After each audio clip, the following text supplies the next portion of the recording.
Le livre du jour pour bien commencer la semaine, Nicolas Caro, une histoire d'amour ce matin. Une histoire de Jérôme Attal dans un roman qui s'appelle 9 rencontres et un amour. Ça commence avec un certain Antonin dans un train entre Bougival et Louvciennes. Il est un peu ennuyé, Antonin, parce qu'il n'a pas sur lui sa casquette des Yankees, l'équipe de New York, sa casquette fétiche. Encore plus ennuyé, Antonin, quand il essaye en vain d'ouvrir la fenêtre du train.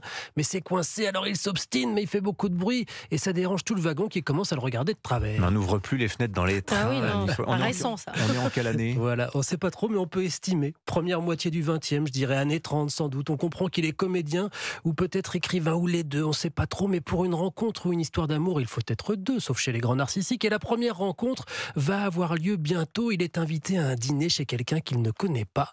Mais son ami Al, qui sera là lui aussi, l'a prévenu. Inutile de lui offrir un livre, elle les a tous. Pas la peine de lui écrire un poème, les siens seront meilleurs. Non, le mieux, c'est de lui apporter quelques pierres pour son aquarium, des cailloux. Et donc c'est elle dont il va tomber amoureux. Oui, Anaïs. Et il ne tombe pas amoureux. Il est complètement terrassé par l'amour et le désir, mais elle n'est pas libre. C'est malin. Elle aussi, cela dit, est sous le charme et elle est peut-être plus libre qu'il n'y paraît. Toujours est-il qu'avant même la fin de la soirée, Antonin fuit, il court dans les rues de Louvciennes et puis il sort son carnet de Moleskine et il note tout faire pour que cette rencontre ne rejoigne pas la liste interminable des commencements perdus. 15 jours plus tard, deuxième chapitre et deuxième rencontre, il y en aura 9 en 3 mois, comme le titre l'indique, parce qu'Antonin a une théorie qui vaut ce qu'elle vaut. Quand on rencontre une personne qui nous plaît, nous n'avons que 9 chances, donc 8 autres rencontres, pour qu'advienne ou non une histoire d'amour. Vous verrez ce qu'il advient donc en lisant les autres rencontres. Ce que je peux vous dire quand même, ça donne le ton, c'est que le Antonin, c'est Antonin Artaud en fait. Anaïs Nin, c'est un roman enlevé, aérien, très bien construit. Voilà. Très chouette. Anaïs Nin qui a été l'amie, la compagne de beaucoup de grands écrivains. Oui, Henri Miller. Et elle-même grande écrivaine. Oui, parfaitement. Et leur histoire romancée, c'est donc dans 9 rencontres et un amour, c'est chez Fayard, signé Jérôme Attal.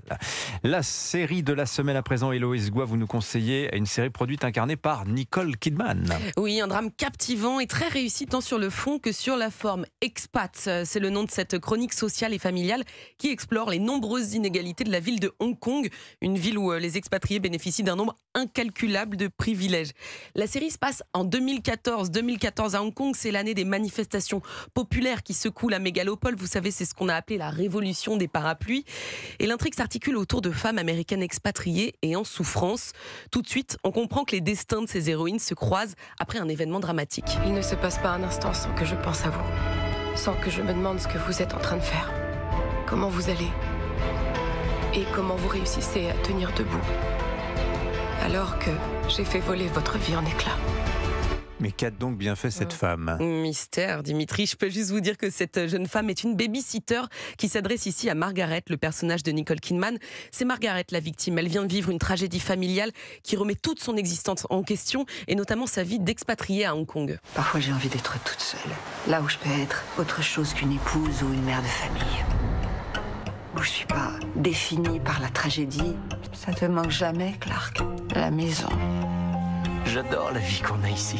Et c'est ça vrai. ressemble à Big Little Lies un peu. Un petit peu ouais. d'ailleurs, Big Little Lies qui est aussi produit par Nicole Kidman. On retrouve un petit peu sa patte.